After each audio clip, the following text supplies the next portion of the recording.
everyone, and welcome to episode 2 of Feisty Girl Talk. In this episode, we will be discussing the journey of a single parent. My special guests are Lonnie Stanberry, Deborah Fuel, and Dante. Hey everyone, welcome to Feisty Girl Talk. Let's get it. Episode 2 with your homegirl, Christy Goldie. I have 3 amazing guests on my panel this evening, you guys. I love each and every one of them individually. We will be talking about the journey of single parenting. I have Lonnie Stanberry. I have Deborah Fuel and Dante. Okay, I'm gonna give you a little backstory on one of the guests, and then my other 2 guests going to give their backstory on as it pertains to them. So Lonnie is my girl. She was a professional dancer like myself. She danced with Prince, Salt and Pepper, KD, Bad Boy family, just to name a few. And now she is an account executive, everybody. Okay, with a commercial real estate division in Los Get it, Angeles. Mom.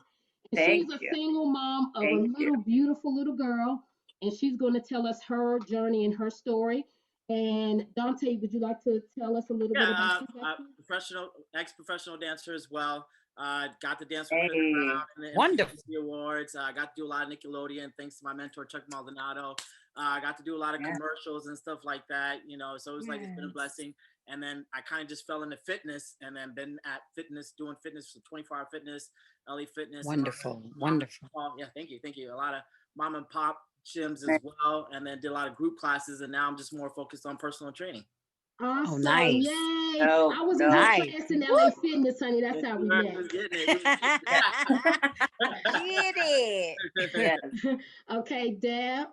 Yes, guys. Hi, I'm Chef Deb, executive celebrity chef for many A-list celebrities. And oh my goodness, where do I begin? Food Network, the next Food Network star, first runner up on the first season. Whoop, whoop. Howard University graduate. I have a BFA in Fine Arts, musical theater, all of that. Me and Chrissy, dance background.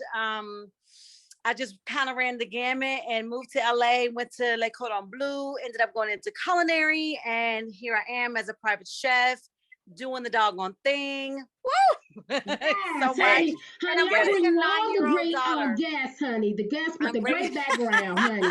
And I'm raising a 9-year-old daughter, and she's amazing. Yes, but it's single mommyhood for real.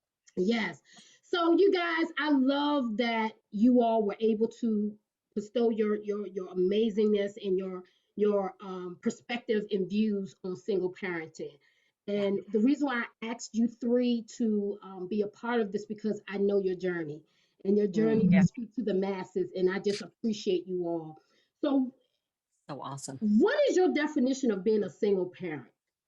Okay, let that sizzle a little bit. How would you define being a single parent? Wow. Ladies first. Some children respond to discipline, some don't.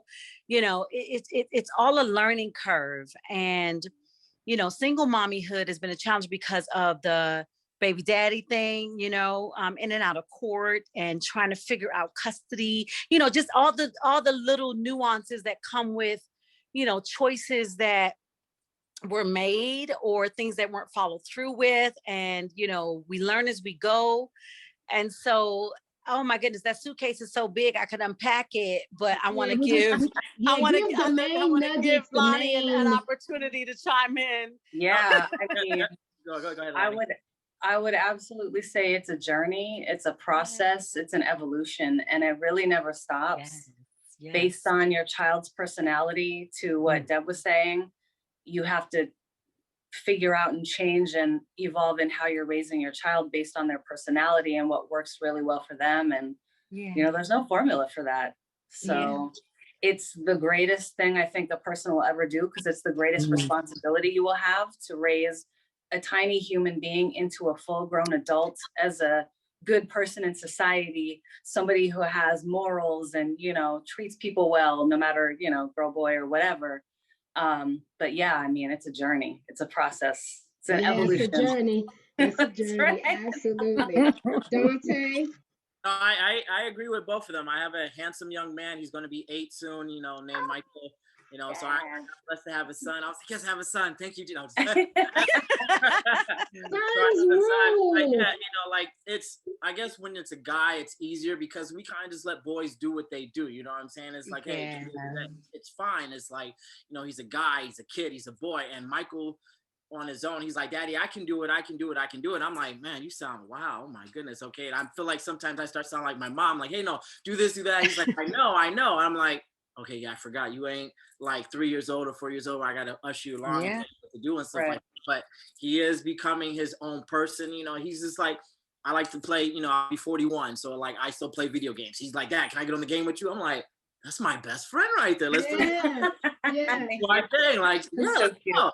You know what I'm saying? So it's like, it's fun because we have in common. He loves to dance. I teach him to dance. That's like, I teach him to dance. So he's dancing no matter what. And he just gets up and learns choreography by himself. And I'm looking, I'm like, yeah, that's wow. That's amazing. Like that's him growing. And, you know, so it's like, yeah, I agree with y'all. And it is challenging because, you know, being a single parent is like, I'm trying to do what I need to do on the outside to take care of him and also take care of myself. So it's like, okay, I don't have time to take care of myself and take care of you and still work and put food on the table. And this, so I'm like, It's a lot. I live out here by myself, so I have no family to help me. None. Yeah. None. Yeah. Kudos. I have a quick note just to throw something in. What Deborah said, in and out of court, been there. Trust me. Yeah.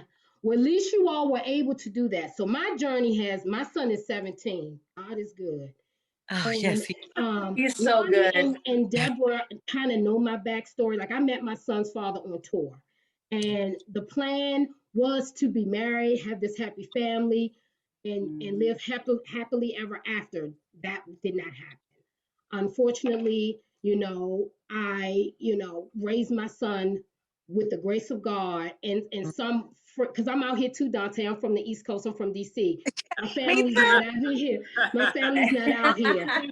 No, my family's not out here. But I made the decision on my own to say, okay, it didn't work out for us, but I'm still going to raise my son to the best of my ability. And with the grace of God, I really did my due diligence. I persevered through all the trials and tribulations as it pertains to being a single mom. I had my highs, I had my lows. My son was acting, doing commercials at age 4. You know what I mean? Just like your son, Michael, he wanted to dance. He wanted to be a performer. I didn't push him into it. He did that. So he built his own independence at 4, but I still guided him in the way that he is a young man now. And my son has been through, middle school performing arts. Now he's in high school, San Gabriel Valley Performing Arts. He has been auditioning and doing pre-screens for colleges. He have 8 colleges that already accepted him. And the don't go out until May. Blessing. That's big blessing. So our journeys are awesome. And you do, and that's why I wanted to do this, because it's like you do have those times when you're in court. I wanted to take my son, father to court, but he would hide and put everything under his mother's name, so he wouldn't pay child support. It was very grueling and a heartbreaking moment for me, because our kids did not ask to be born. You know what I mean? Right. They were a blessing from God. And I said, God, you blessed my womb with this amazing child, and I'm going to do my very best. That's right. And be the best mom, dad, friend, whatever he needed, I was there to be for my son Christian, no matter what. And I applaud you guys, because it's difficult, especially when you don't have family. And that's another one. Like, how was it doing it without family? Lonnie has a great support system. I want to start with you, Lonnie, because you do have your mom, your dad, everybody. You have a great support. So can you kind of... That's wonderful. So for me, my situation is, my daughter has no contact. I have no contact with her father. And, for me, I consulted with some attorneys, but I chose not to go through filing for child support. Not because I don't need the money, but because I felt like I don't want to invite him to have a place in her life. It's really not going to be there. And so I wanted him to come on his own if that ever happens. That's, and I always tell, everybody, I reserve the right to change my mind. But right now, the idea that she would be legally required to go see him, and I don't know what happens when she's gone, when she's never met this dude in her life. Like, no, thank you. I'm fine. You felt uncomfortable. I felt uncomfortable because obviously the person that I thought he was not the person he was if he left me. You know what I mean? And so it's not a matter of, he wasn't bad to me other than the fact that, I mean, the real bad thing was he left when I was pregnant. I mean, he left for specific work reasons, but then he didn't make good on his, I'm going to be her dad thing, because I was like, listen, if you travel so much, it's fine. Just when you're in town, like, come see your kid. And that was originally going to be the agreement,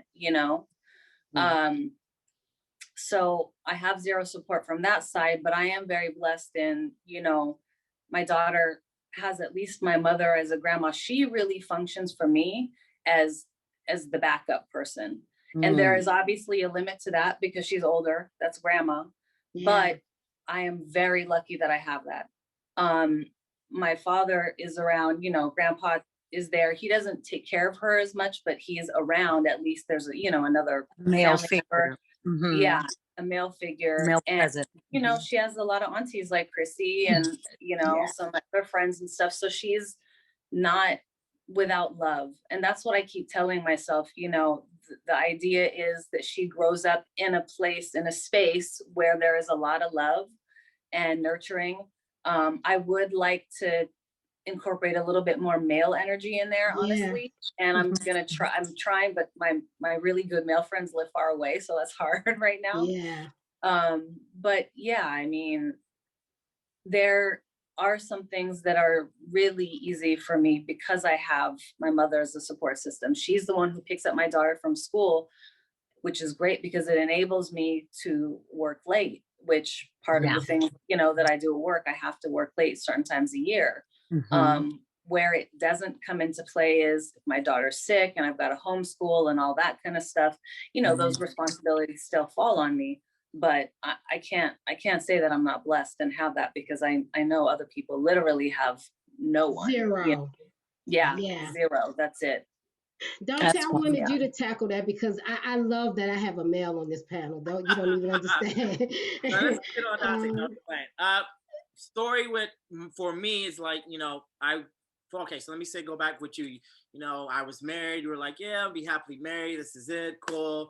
Everything's going to go good. And then literally right after the 7-year itch, the rock bottom starts to happen.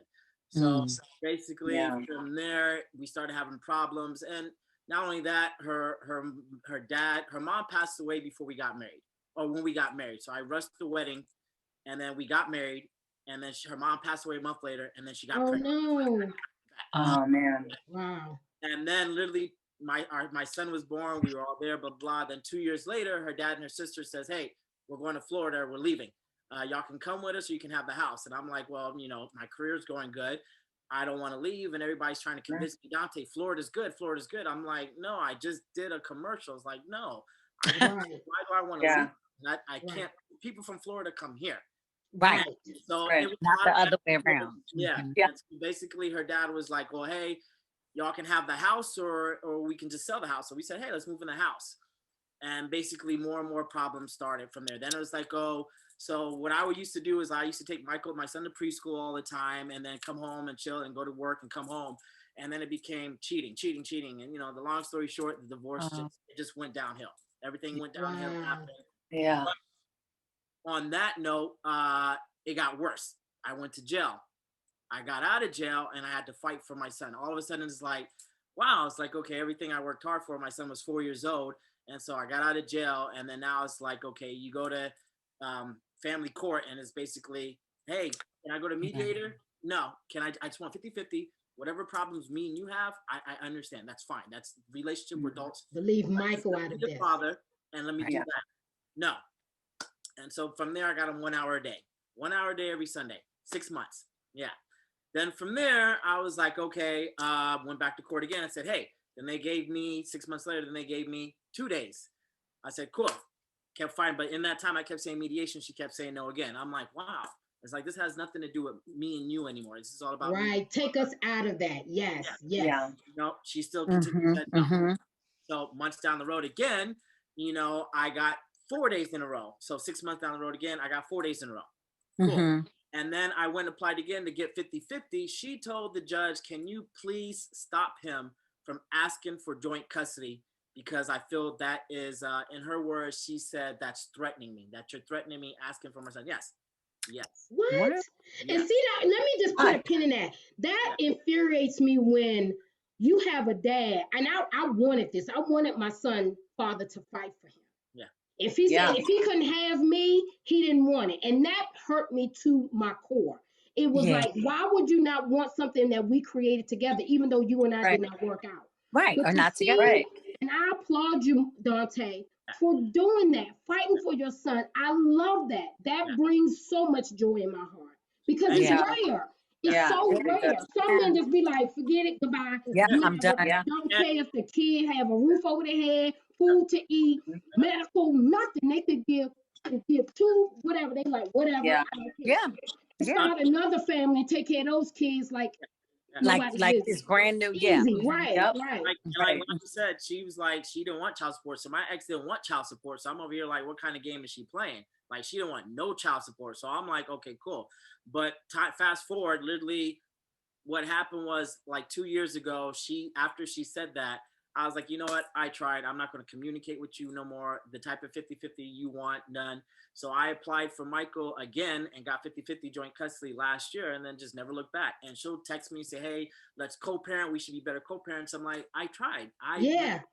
Right. And you want to be like, you want to talk and say, hey, he's this. And I'm like, it's too late. For 3.5 years, I've tried. The issue between me and you is done, and you already moved on with your life, and I'm just trying to be Michael's father. And she's like, and then she goes, well, I think, we should, whatever, I know what happened was sad, but I just think we should let it go. I was like, well, why didn't you let it go 3 years ago when all I was trying to do was be his father? So like, the damage has been done.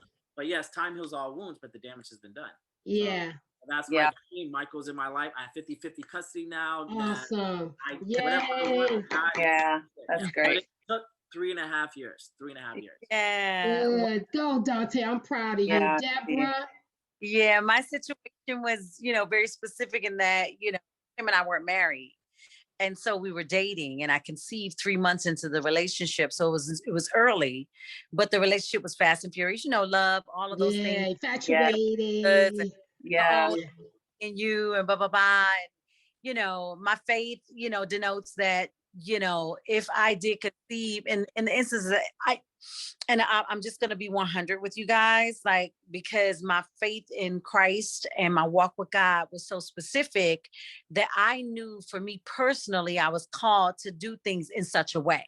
Right. So, the purity walk, the, abstaining, all those things, like I did all of those things, and I was abstaining for, about maybe 10 years before I met him. And so in meeting him, I felt like I had gotten tired. I was at that point where I wanted to be vulnerable stage. I wanted love. I was vulnerable. I was like, I want to be in a relationship.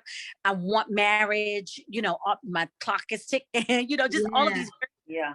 And, so I let my guard down and, fell in love and all these things. And so, I really felt like this was the person that I wanted to, build with and build a life with in future and all those things. And so when I conceived, we both understood, of course, in these dynamics, nobody's thinking, I'm a prevent, getting pregnant. Like, I mean, come on, we're both in it. We know we're adults and this is what's happening. So it wasn't like, you were really trying not to. So at any rate, when I conceived, it was beautiful because I said, well, Lord, what I don't want to do is abort. I'm not going to do that. Absolutely. It was a matter of making a definitive decision to have her. And that was my mantle. That was what I took on. And he was pushing me for, it was a matter of fear too. I know he was rooted in fear and all the decisions he was making on his end.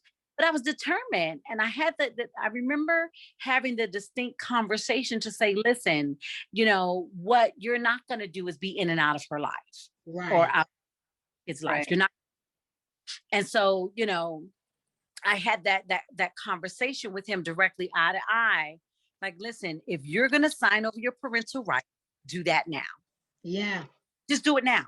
because what I'm not going to do is the in and out and the back and forth, because that's how I It's grew not up. fair. You It's know, not fair right? to the Right. child. That's how I grew up. You know, without my dad and him calling to say he's on his way and never show up, and just all of these different things. And I didn't want my kid to have to experience that and go through that.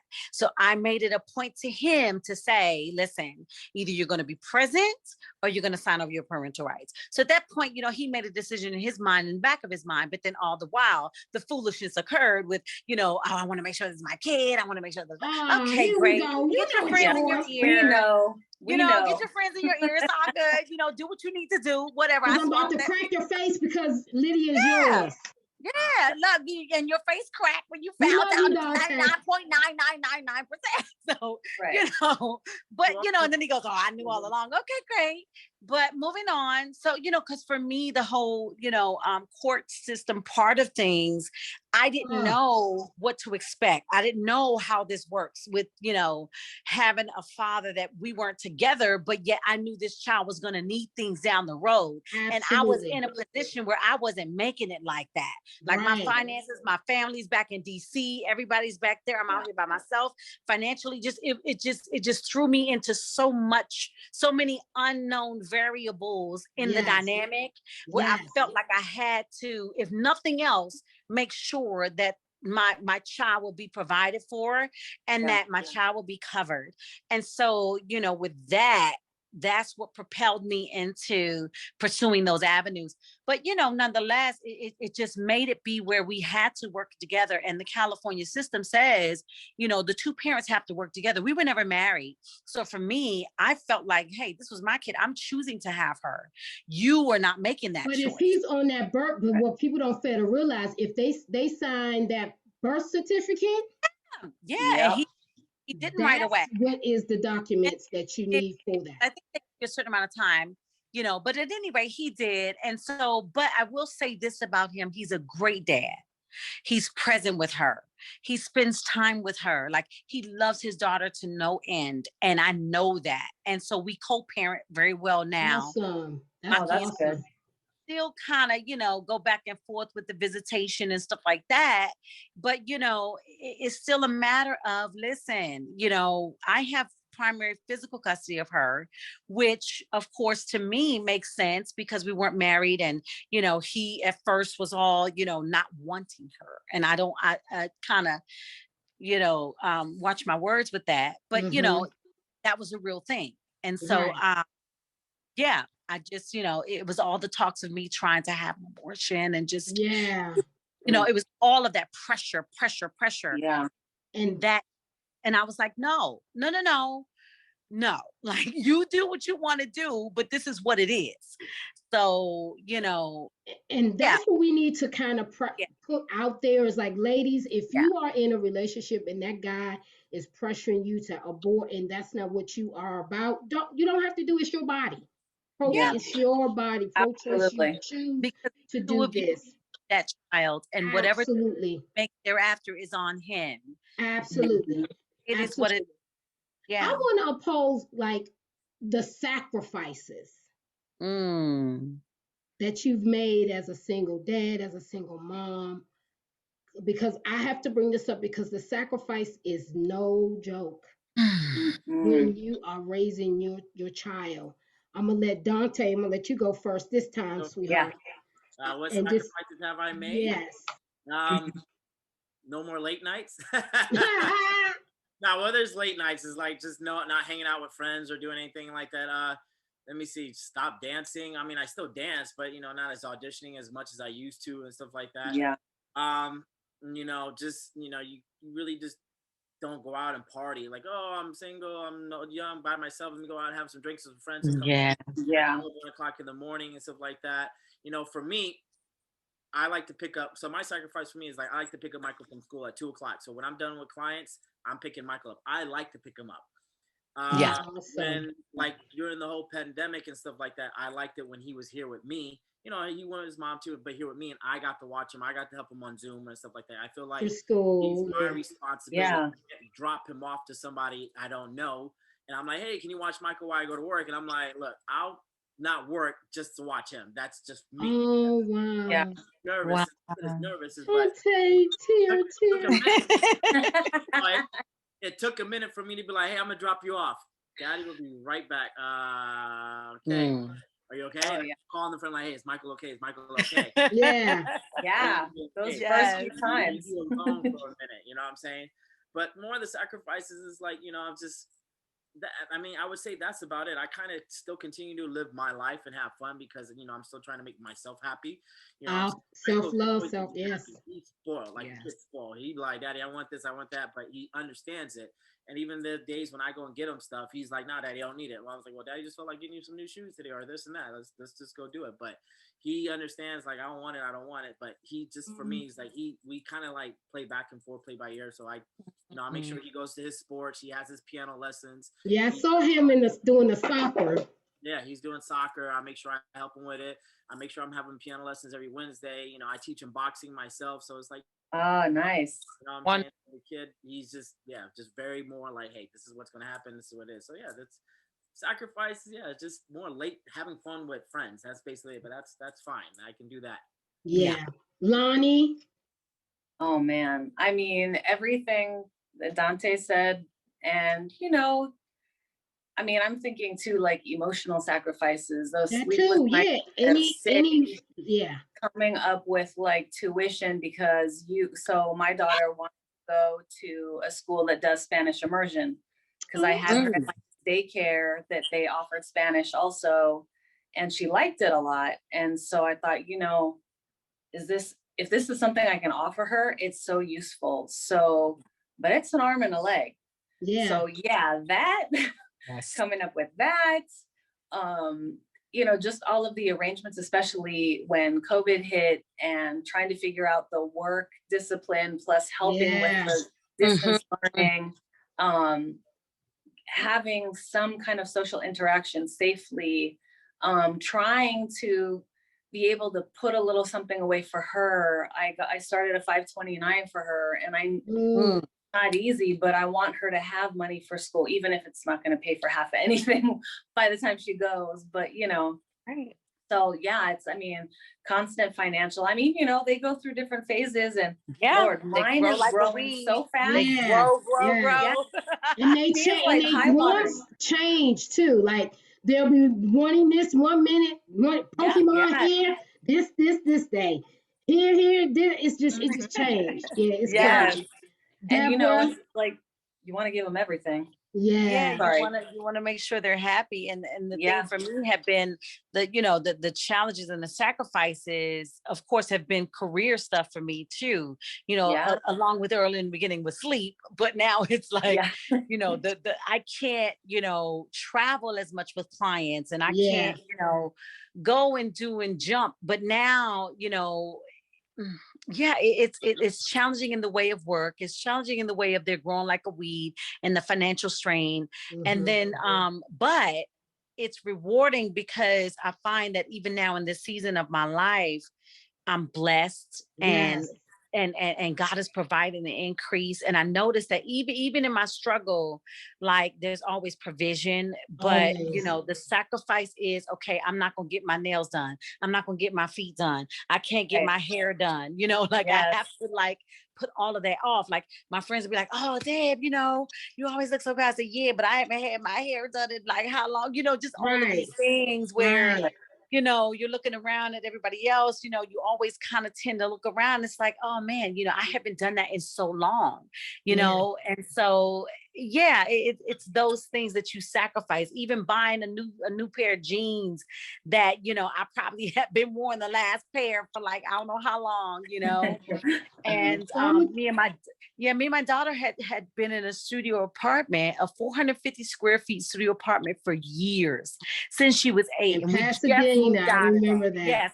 And we just moved out of that studio apartment by the grace of God, because, you know, the Lord provided bigger doors open. She has her own room now, but that had been all by the grace of God. And I'm just like, Lord, you know, we've been sleeping in the same bed for 8 years of her life, you know, and that to me, has been the sacrifice, because I know I want her to have, and I want her to be able to thrive, and I want her, to grow and have her own space and just all of those things. But, it's that, you want the all for your kids. And, so yeah, those have been the sacrifices, Yeah. For me, and the mom shaming too, not being able to work and do, and and that's what I wanted to throw that stigma, throw that kind of bias type of thing out of the window. Throw it out. Yeah. If you make the decision and the choice to be a parent, or a single parent, or a dual parent household, you have to take into consideration, this was our choice, this was my choice, it's not the child's fault, so this is what I have to do to make it happen. And my sacrifice has been, I was still dancing, and thank God this time my mom and my sister were able to watch Christian while I was on tour, doing the life story of Marvin Gaye. A great tour with Clifton Powell and Tony Grant and Keith Washington. It was awesome. It was great. But like Dante, I was like, is my baby okay? You know what I mean? I'm just like, but I had to make that sacrifice to make that money, because when you're a dancer, that, thank God I went to school and have a degree in education. So I'm gonna give you guys that. And I was able to do that because touring and dancing is my love, is my passion. And I didn't know how to let it go. And I kind of was being a little angry at Christian's dad, because he was living the life on tour with every their name, writing and producing, living his life like it's golden. And I'm here with our son, but I said, you know what, at the end of the day, I can't be mad at him. I just gotta pray for him, pray for my son, and leave him alone.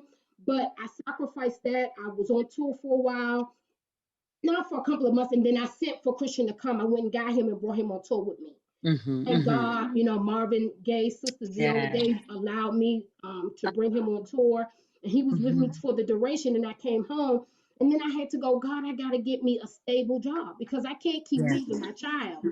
So I applied for the Los Angeles County Office of Education. I work for LACO.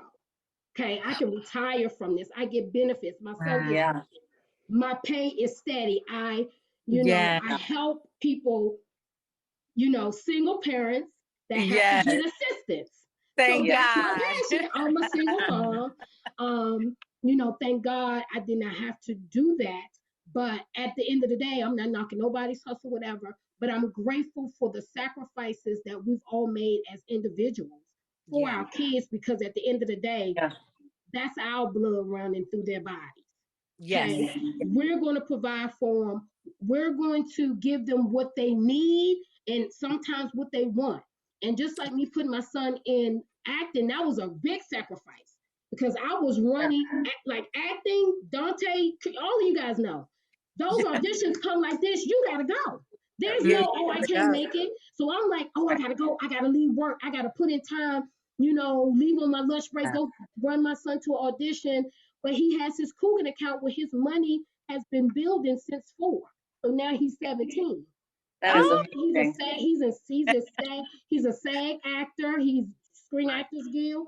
So I prepared him for success. It's how you choose to raise your children. Yes. Yeah. Now, kudos to us how we've raised our kids, but there's some parents that aren't as successful as us. And that's why I wanted to do this, to kind of give people the tools, and the gems and the nuggets to listen to this podcast and say, oh, if they did it, I can do it. You know what I mean? And I can work a job and take my child to childcare, pick my child up. I didn't have a family. Dante don't have a family. Deborah didn't have a family. Lonnie had, family, but they weren't as accessible as she may have needed them to be. But we made it happen. My child's 7. Dante Michael is 7. Yeah, he'll be 8 soon. Yeah, he's 7. Yeah. 7. Mahia is. She's 6. She'll be 7 soon. A couple weeks. And Lydia is. She's 9. She'll be 10. Yeah. Okay. My son's the oldest. It's okay. But but I'm almost done. Lord Jesus. So you got to take in consideration the college applications and all of this. But God, is so good to me. Christian went to a middle school with his acting teacher, wanted him to do this Broadway Dreams that is at the not the music center, but I forgot it's in Beverly Hills. Oh, got it. This program for I think a week and a half is like $3,500. Wow. But let me tell you how God works. This is why I know God is covering us. Honey, my son been doing this for I think 6 years now, and he has received a scholarship for every year. Wow. That's so amazing. Yes. Yes. And that's how he made these connections as it pertains to his college, because they're like, Christian has to be on the Zoom for the college, the panel for all the colleges, Howard University, Manhattan School of Music, Julia, all these panels. Wow. You know what I mean? So God makes that journey a little difficult because it's for our kids' path to be at ease. Yes. You understand? Yeah. Our journey is hard, but our kids' journey is going to be at ease because we are setting that path for them to be successful.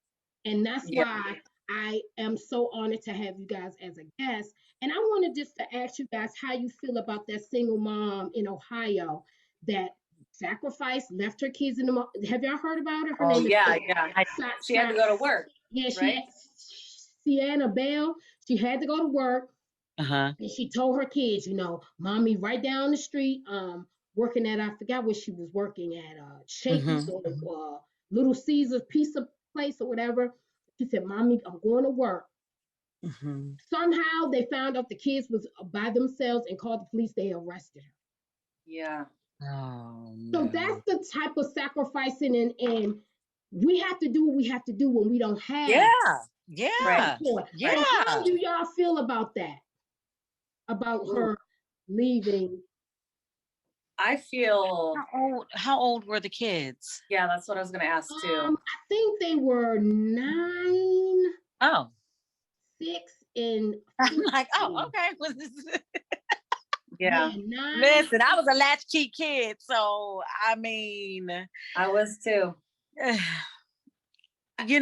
Like my mom gave me the key to the house, and my sister couldn't have the key because she lied a little bit and did a little stuff with you, but I was the responsible one. You the baby. The babies are always responsible. I'm a baby of 4, and yes, very responsible. But I mean, for me, I'm the oldest, so I mean, my mom and dad would leave me, with my brothers and just my brothers. And how old were you? I remember my sister was just born. I was 9 years old. We were still living in Panama. You know what I'm saying? So I'm 9. I was 9. My other brother's 6, and my other brother was like 6, 5, 4. So 4. And they would leave us. And my mom would say, "Do not answer the door. Do not open the door. If anybody knocks on the door and it's not me, do not answer the door. Leave the door locked and stuff like that. Wait till we get home." Yeah. So but I think somebody was watching her. The nosy Betty. The nosy Bettys had to watch her and saw that and call. But I agree with you, Dante. Like, don't answer the door because parents have to do what they got to do. Keep the food on the table, keep the lights on, and keep the electricity on. You know what you got to do. But now they have raised, I think, $150,000 GoFundMe for this woman. Well, I think that's amazing. Because, I mean, as a single parent, I feel for her. And I feel like, well, what would I do in that position? Probably do the same thing. If my oldest child was most responsible and said, yeah, I can handle it, I can't say that I wouldn't. I mean, because we will do anything for our children. And if you're trying to make a way, if you're trying to have a better life, give a better life to your children, and you have nobody, what do you do? I feel like I'm not in a position to make a judgment. I feel her. I felt that was horrible, that she was arrested. I'm so grateful that, there were some funds raised for her, because it's probably going to be a long process, but that's tough. And I was a latchkey kid too. So I was 8 or 9. It just was what it was, Yeah. Right. Right. I was like 9 or 10. And so I feel like, in those cases, of course, now in retrospect, I wouldn't have I won't make that choice with Lydia specifically because she ain't ready. Yeah. But You know when your child is ready and when they're responsible. Right, so, right, right. even if, and it takes a village, it takes a village. Like I've had friends that were like family out here that would kick in and help, or even if it was a neighbor that look out, whatever, that say, hey, I'm listening out, or whatever the case may be. But yeah. Yeah. Mm-hmm. Yeah, Yeah, I feel that that's too. And I feel that it. when you are a single parent, your child care is expensive. Yes, it is. Yes. You understand me?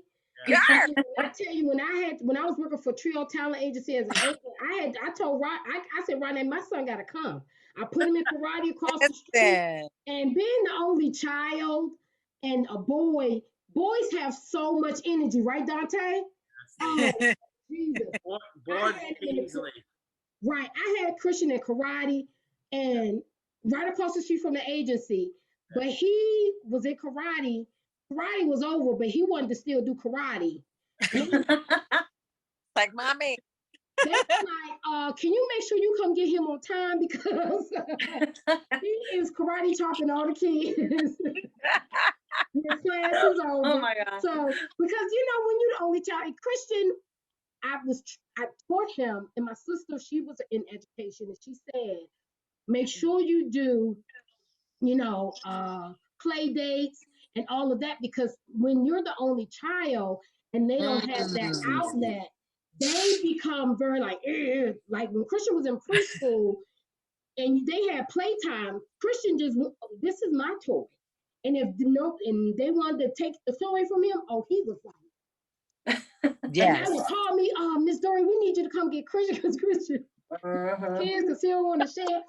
So those are things I had to work on with my son. Is like, it's sharing is caring was my favorite thing. Yes. I do that. I do that with my daughter too. So how is it with them being the only child? How are their social skills and how are they able to cohabitate, with others? Because I know it was difficult for Christian, but he finally got it. I can tell you that Mahia is a super outgoing child, and I didn't realize the extent of that until COVID hit. And her personality drastically changed. I mean, she was just like, all over me. Why are you not paying attention to me, mommy? Why are you just sitting there working? And I'm like, oh my Lord. And once the daycare or, the before after care opened back up and I got to take her there, I saw her go back to normal and I was so grateful. And it really just, because I'm an only child too, but I was the only child that was perfectly happy, like playing on my own with my little rocks and whatever, making up plays in my head. But I also had, for real, I had rocks in the backyard. They all had names. It was sad. So sad. I had a lot of friends too, but it was one of those where I could kind of switch lanes and be okay. Kind of like, I always tell people like I'm the most introverted extrovert you'll meet because I flip the script, But my daughter, no, she's all extroverted. She will just be like, hi, Dante, my name's Mahia. What do you do? Like she just started a conversation with people. And so yeah, I love it. She's good. She's good. Now that she's able to socialize, she makes a lot of friends, be it grown-ups or otherwise. And she's managed to, I guess at her age, she's got about 3 really close friends. And one she's known since she was 2 and she's about to be 7. So I feel like, that'll probably last pretty long. And these other ones are recent in the last year. So we'll see how it goes. And if they stay in the same classes and stuff, that helps, of course. Right. Deborah, how about Lydia? Lydia's, she's outgoing. Like she's that girl with all that personality, that big personality and just wanting to be social butterfly, all that. But this COVID and quarantine and having to, be in the house has really taken its. And she's like, mommy, I'm depressed. Mommy, I'm like, but babe, okay, let's pray about that. And then let's, get you more socialized. And, the schools opened up at one period at, where are we at? Top of the year now. So last fall, I feel like when they went back, you know, it opened up a little bit and I let her go back. September. And I let her go back a little bit. And you know, they did the social distancing, and this was basically through the child care at the school. So she would take her laptop. It was still virtual, but she would take the laptop to child care.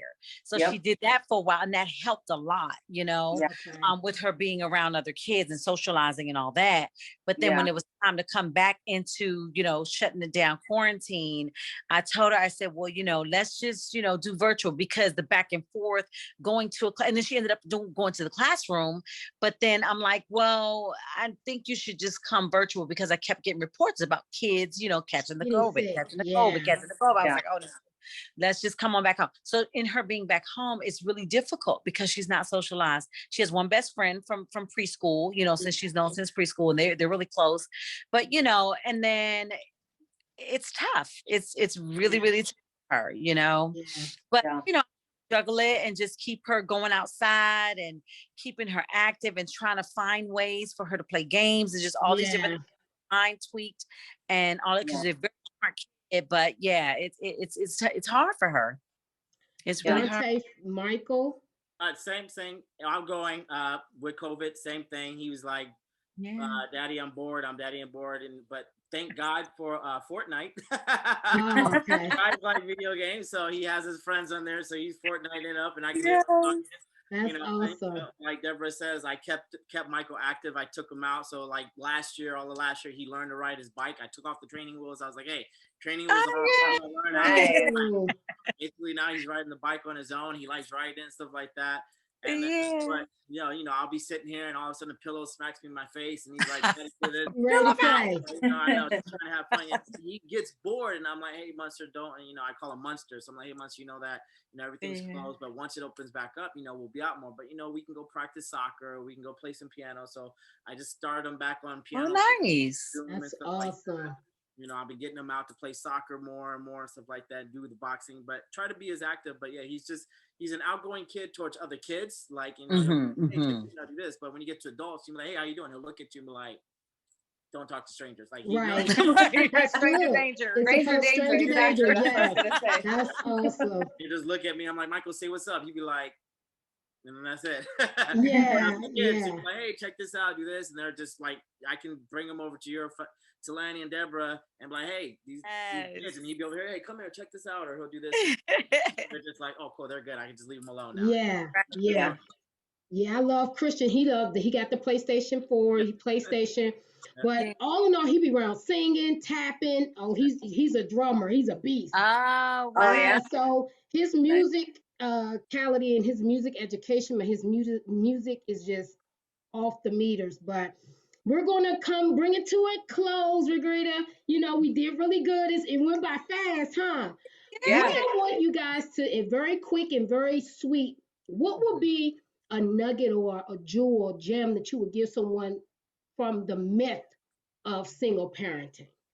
What would you like to change their thought and how they view single dads, single moms in America? Because that's what my main objectives. And you guys have done an amazing job. And this podcast is awesome.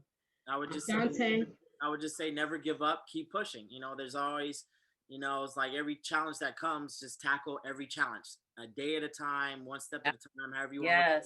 Don't try to put too much on your plate, and then next, you know, it's just like, oh, you're overwhelmed. Just one obstacle comes, just tackle that obstacle, and before you know it, time goes by. It's easier. You start to understand the methods. You start to know, okay, I can do this, and I can't do that, or I can do this now, and I couldn't do that. You know, it's just it gets so much easier. It's like I can't say it gets it gets more like, what's the word? It's like your patience. You get more patient, and you get to know, like, you know, the strategy. Simplicity. Yeah. Best thing is time management. Always. Absolutely. You bet. You hit it perfect, Lonnie. Yes. Oh, we speak. Yeah, we're still working on that with my daughter. She has her own mind, her own schedule. But I would definitely say, you know, as far as that goes, a stereotype is always going to be there. What people preconceived notions, you can't control what other people think, but you can control what you do and what happens in your life and how you react to all that stuff. And, you know, our lives are by our own design and our own destiny. I love it. Not to worry about what other people say and just do you. Take care of your kids, take care of your life. and give something back to yourself. I really made that mistake very early on, and I'm really trying to correct that in the last 2 years, is to really invest time in myself and explain to my daughter, baby, mommy has to do this because then I can be a better mommy for you. Amen. I work out, I do whatever, you know, I get to every once in a while, or, you know, before COVID, go have a nice dinner with my girl, that whole thing. Deborah? Yes, I agree with what Lonnie said and Dante, and just, you know, never giving up and always be relentless. And, you know, the thing for me is to be fearless, like to not fear the unknown, or what if I don't do this right, or don't get that right, or don't make this decision for her, or whatever. Like, you know, trust instinctually what you know to do that's right and that's good for your kid, and to all rely on your faith, and where you've been led to a certain place, and look how you've turned out. So you know, don't reinvent the wheel. Like let it be parenting, but you know, have fun, but not be the fun parent to where you lose sight of that you still have to parent. And that's just single parenthood is not easy, but it's rewarding in the sense of you see your child grow and develop, and that you've sown those seeds and you've laid the foundation. So just don't fear, don't be afraid of it. Just do what you know to do, and trust yourself, and trust your heart, your passion. Absolutely, because your gut and God is not going to lead you in the wrong direction. Make the steward for that child. Go ahead. I love you guys so much. Woo! You guys are awesome. Thank you so much. We're going to wrap it up. I really appreciate Lonnie, Deb, and Dante for being my guests on my panel. Love you. Please subscribe to my YouTube channel, Feisty Girl Talk.